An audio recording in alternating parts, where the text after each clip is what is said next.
آپ سب متوسط یا غریب لوگ بیٹھے، میرے نبی جیسا غریب پوری کائنات میں کوئی نہیں۔ میں جبوتی صومالیہ گیا ہوں، وہاں کے غربت کو دیکھ کر مجھے لگا جیسے لفظ غربت بھی ان کی غربت پہ روتا ہے۔ ایسی غربت میں نے پورے پاکستان میں کہیں نہیں دیکھی جو میں نے جبوتی میں دیکھی، صومالیہ میں دیکھی، کیمرون میں دیکھی، چاڈ میں دیکھی، سوڈان میں دیکھی۔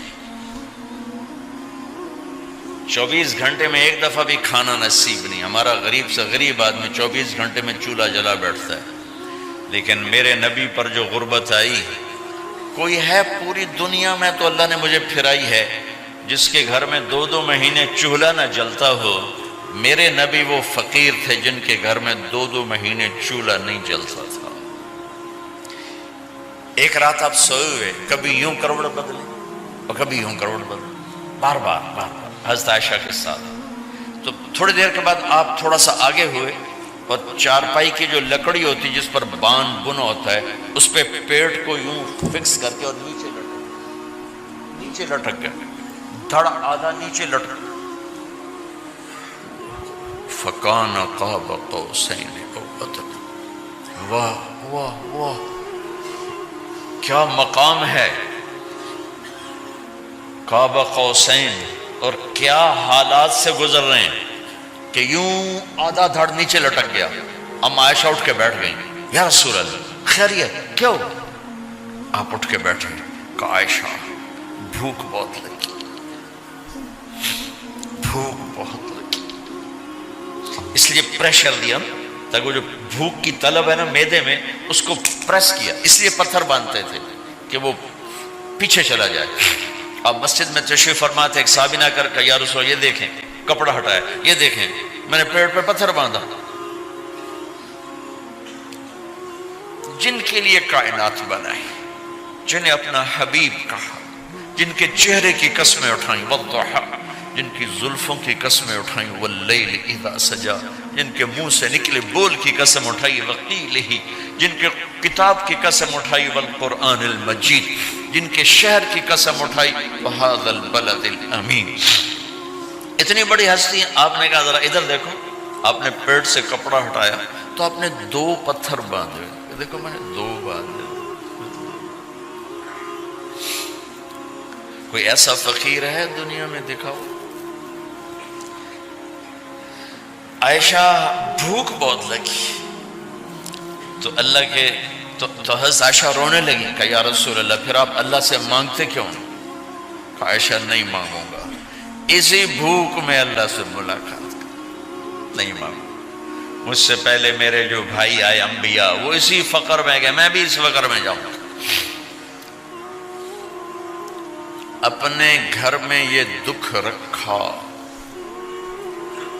اپنی اولاد کے ذبح ہونے کو قبول کیا تاکہ آئندہ آنے والی امت کا غریب طبقہ گلہ نہ کرے، شکوہ نہ کرے، حرام راستوں پہ نہ جائے، غلط راستوں پہ نہ جائے، اور مالدار فخر نہ کرے میں کوئی بڑا آدمی بن گیا ہوں، میری اتنی بڑی فیکٹری بن گئی ہے، میری اتنی بڑی کمائی ہو گئی ہے۔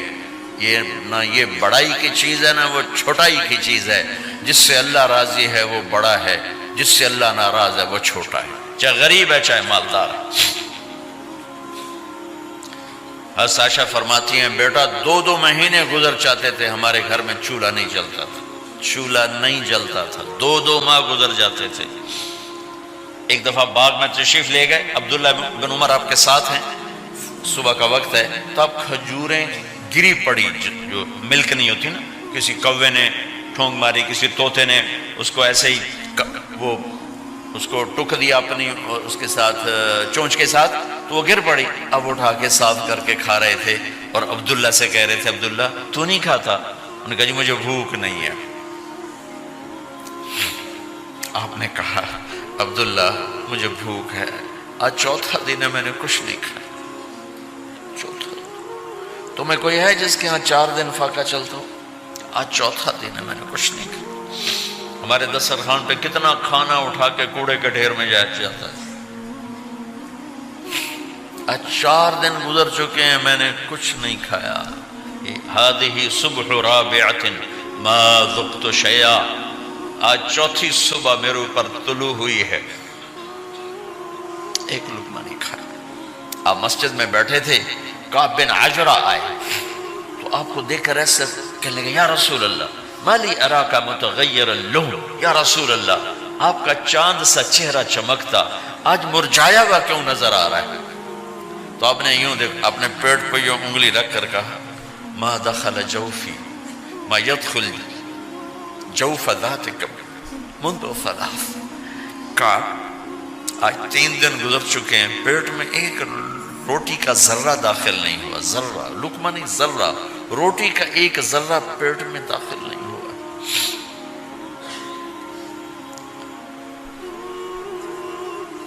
اور اتنی بڑی رسالت، اتنی بڑی نبوت،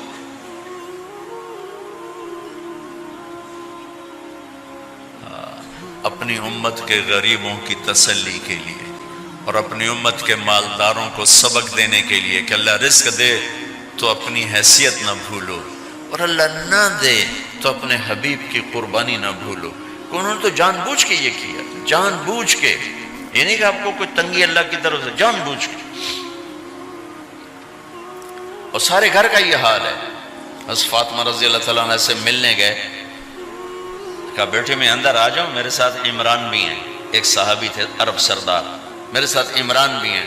کہا ابا جان میرے گھر میں اتنی چادر نہیں کہ اپنے آپ کو چھپا سکوں، پردہ کرنے کے لیے میرے پاس چادر کوئی نہیں، تو آپ نے اپنی چادر اندر دے دی، کیسے پردہ کرنا، تو لپیٹ لی۔ اب اندر آئے تو آپ نے پوچھا میں نے سنا تھا تو بیمار ہے، میں تیرا حال پوچھنے آیا ہوں۔ تو باپ کو دیکھ کے آنسو نکل آئے کہ یا رسول اللہ بیماری بھی ہے اور بھوک بھی ہے، دونوں ہی ہیں، صرف بیماری نہیں بھوک بھی ہے۔ بڑے بڑے مصیبتوں سے لڑ جانے والے ماتھے پہ کبھی بل نہ آیا۔ بیٹی کے آنسوں نے پگھلا بھی دیا اور رلا بھی دیا، آپ بھی رو پڑے، آپ بھی رو پڑے۔ پھر کہا میری بیٹی نہ رو، والذی بعث اباک بالحق ما ذقت من 3 ایام طواقا، آج 3 دن ہے میں نے ایک لقمہ نہیں کھایا، میں تیرے ساتھ۔ اور میری بیٹی میں تمہیں بتاؤں، میرے رب نے مجھے کہا تھا میرے حبیب اگر آپ چاہیں تو احد پہاڑ سونا بنا دو، 10 میل لمبا چوڑا ہے احد پہاڑ، 10 میل، میں احد پہاڑ سونا بنا دوں آپ کی خدمت میں پیش کروں؟ تو میں نے کہا نہیں یا اللہ مجھے نہیں چاہیے، میں ایک دن بھوکا رہوں گا، ایک دن کھانا کھاؤں گا۔ پھر فرمایا بیٹی کیا تجھے یہ عزت کافی نہیں ہے کہ اللہ نے تجھے جنت کی عورتوں کا سردار بنا دیا؟ یہ سرداری سونے چاندی میں تل کے نہیں ملی، ہوئے ہوئے میں قربان جاؤں۔ بھائیو اب سب ماشاءاللہ نوجوان نظر آ رہے ہو، تھوڑا وقت نکال کے اگر آپ پڑھے ہوئے ہو اپنے نبی کی زندگی پڑھا کرو، اپنے نبی کی زندگی پڑھا کرو، بڑا ایمان بھی بنے گا، حوصلہ بھی ملے۔ آپ حسن حسین کو کہتے تھے میری آنکھوں کی ٹھنڈک، میرے جگر کے ٹکڑے، میرے سینے کی ٹھنڈک، میرے لاڈلے، جنت کے چاند، جنت کے سردار، میرے 2 پھول، یہ سارے الفاظ حسن حسین کے لیے ہیں۔ اور ان کے بھوک کی وجہ سے رونے کی آواز سنتے تھے اور تڑپتے تھے، لیکن روٹی نہیں مانگی ان کے لیے، روٹی نہیں مانگی، کہ اپنی امت کے غریبوں کو تسلی دینی تھی کہ اگر میں فقیر بن کے جا رہا ہوں تو تمہارے اوپر بھی امتحان ہے، چند دن برداشت کرو۔ آپ نے فرمایا سب سے پہلے میں جنت میں داخل ہوں گا، سارے نبیوں پر جنت حرام ہے جب تک میں نہ چلا جاؤں، اور ساری امتوں پر جنت حرام ہے جب تک میری امت نہ چلی جائے، سب سے پہلے میں جنت میں داخل ہوں گا۔ وما یا فقراء المؤمنین، اور میرے ساتھ میری امت کے غریب لوگوں، میرے ساتھ میری امت کے غریب لوگ میرے ساتھ پہلے داخل ہوں گے۔ حضرت فاطمہ کے گھر میں فاقہ حد سے بڑھ گیا تو حضرت علی نے فرمایا کہ جاؤ اللہ کے نبی سے کچھ تو مانگ کے آؤ، کچھ تو پیٹ میں جائے۔ زندگی میں کبھی ایسا موقع نہیں آیا، یہ ایک دفعہ اتنا فاقہ آیا کہ حضرت علی جیسی ہستی نے بھی کہا جاؤ۔ تو آپ تشریف لائیں اور دروازے پہ دستک دی تو اتنا پیار تھا. جب حضرت فاطمہ گھر میں داخل ہوتی، اللہ نے ہمیں اولاد کے ساتھ کیا سلوک کرنا ہے اللہ نے ہمیں اپنے نبی سے یہ بھی سکھایا. حضرت فاطمہ جب بھی گھر میں آتی، اور ساتھ ہی تو گھر تھا، دیوار سے دیوار ملی تھی، روز کا آنا جانا تھا، تو میرے نبی بیٹھے نہیں رہتے تھے، آؤ فاطمہ کیا حال ہے، کھڑے ہو جاتے اور تیزی سے آگے بڑھتے. دروازے پر ہی حضرت فاطمہ کا ہاتھ پکڑ لیتے، ہاتھ کا بوسہ لیتے، بوسہ لے کر ہاتھ پکڑے پکڑے بیٹی کو چارپائی پہ پہلے بٹھاتے، اس کے بعد خود بیٹھتے تھے. اکرموا اولادکم، میرے نبی نے کہا اولاد کو عزت دو، پھر وہ تمہیں عزت دیں گے. ہمارے ماحول میں اکثر ماں باپ نے اولاد پہ ڈنڈا ہی اٹھایا ہوتا ہے، پھر ان میں بغاوت پیدا ہو جاتی، پھر کہتے ہیں اولاد نافرمان ہے. آپ نے دستک دی تو کہنے لگے یہ تو فاطمہ کی دستک ہے، خیر تو ہے، پہلے تو کبھی اس وقت میں آئی نہیں. تو آپ نے ام ایمن سے کہا دروازہ کھولو. ام ایمن نے دروازہ کھولا تو آپ نے استقبال کیا، بٹھایا، پوچھا بیٹی کیا ہوا، اس وقت میں کیسے آئیں؟ کہ یا رسول اللہ بہت فقر ہے، بہت بھوک ہے، آپ کے پاس سنا کچھ مال آیا ہے، کچھ ہمیں بھی دے دیا جائے. اتنی صابر بیٹی زندگی میں ایک دفعہ بھوک کی شکایت لے کر آئیں، اور آگے باپ نے پھر پیپر لے لیا، پھر امتحان میں ڈال دیا. آپ نے کہا بیٹی میرے پاس 5 بکریاں کھڑی ہیں، دے دوں یا 5 دعائیں سکھا دوں؟ یہ بھی کوئی کتنا سخت موقع تھا، کتنا سخت موقع ہے کہ صبر کا پہاڑ بیٹی اتنی مجبور ہو کر آتی ہیں کہ یا رسول اللہ برا حال. تو میرے نبی کہتے بیٹی یہ بکریاں بھی لے جا، دعائیں بھی لے جا، دونوں جمع کر دیتے، یا دعائیں بعد میں سکھا دیتے، بکریاں دیتے، ایک تو دے دیتے. پر امت کے غریبوں کو تسلی دینی تھی، چونکہ امت میں اکثر طبقہ غریب ہوگا. تو آپ نے کہا بیٹی 5 بکریاں دوں یا 5 دعائیں دوں؟ تو وہ سمجھ گئی اپنے باپ کے مزاج کو کہ ابا جان امتحان لے رہے ہیں. تو کہا ابا جان بکریاں چھوڑ دیں، مجھے دعائیں سکھا دیں، مجھے بکریاں نہیں چاہیے. بھوکے کی رات بھی گزر جاتی ہے اور بھوکے کا دن بھی ڈوب جاتا ہے. تو آپ کا چہرہ ایسے کھل گیا کہ میری بیٹی پاس ہو گئی. کہ بیٹی آپ تم دعا میں یہ کہا کرو یا اول الاولین یا آخر الاخرین یا ذا القوة المتین یا راحم المساکین یا ارحم الراحمین. یہ تیرے لیے 5 بکریوں سے اعلیٰ چیز. اب گھر واپس گئیں خالی ہاتھ. حضرت علی نے فرمایا تو کچھ بھی نہیں لائی؟ کہا نہیں لائی ہوں، بہت کچھ لائی ہوں. کہا کیا؟ کہا میں دنیا لینے گئی تھی، آخرت لے کے آ گئی. ذهبت للدنیا وجئت بالآخرہ. تو حضرت علی نے فرمایا تیرا آج کا دن سب سے اعلیٰ دن، خیر ایام کی حال. داماد کا امتحان لے لیا، حضرت علی کو بلا لیا. علی 5000 بکریاں دوں کہ 5 دعائیں دوں؟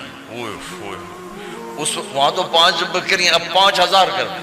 علی 5000 بکریاں لیتے ہو یا 5 دعائیں لیتے ہو؟ تو بھی سمجھ گئے کہ آج میرا محبوب مجھ سے امتحان لے رہا ہے کہ علی کتنا کو مضبوط ہے اپنے ایمان میں. اور فاقے میں نے بتا دیے کیا گزر رہے. آدمی اپنی بھوک سہ لیتا ہے، اولاد کا رونا برداشت نہیں ہوتا ہے.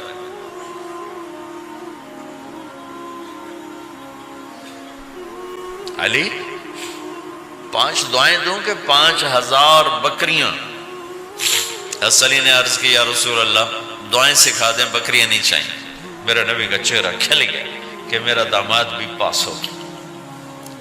علی تو یہ دعا مانگا کر روزانہ، اللہم اغفر لی ذنبی ووسع لی خلقی وبارک لی فی رزقی وقنعنی بما رزقتنی ولا تذهب قلبی الی شیء صرفته عنی. یہ 5 دعائیں تو مانگا کر، 5000 بکریوں سے زیادہ ہے. اللہم اغفر لی ذنبی، اللہ میرا گناہ معاف کر. وسع لی خلقی، میرے اخلاق عالی شان کر.